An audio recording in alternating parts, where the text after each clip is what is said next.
This is a 2004-2005 Honda Shadow with the engine sitting out. In order to do some repair work on the cylinders on the inside, I need to remove the cam chain. Camshaft is loose, but the cam chain is kept on by this tube that runs right through into the centre of the engine. I need to screw this piece out and remove that tube in order to get the camshaft off. Now, the Honda manual says that in order to do so, we need this part, a fork tube holder attachment. This part here, KA50100. That is very difficult to get. I've been waiting for 2 months to get one, and I can't get one. So I'm going to make my own too. And the best way I think I can do it is to find a hex piece big enough to fit this. The diameter of that is 27 millimeters.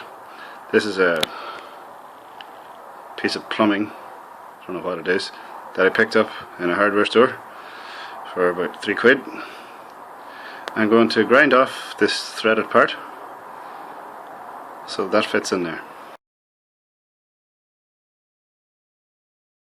I'm going to cut with a grinder all around these threads. I'm just going to cut straight down so this nut shaped piece will fit into the socket here. Those threads are here, like so. I grinded that off. Now this piece and this nut, I put it in the vise,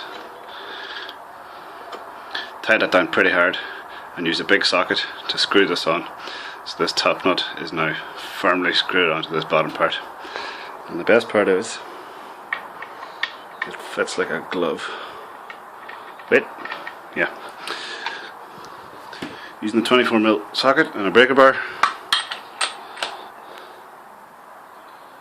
we have success. That's going to come straight out. I was going to weld those two bits together actually, but it seems that I don't need to now. I was going to do a small weld there. It's all good. You don't need to. Instead of waiting 2 months for a part, I could have gone to a plumbing store and got that for a £5 or £3. That's amazing.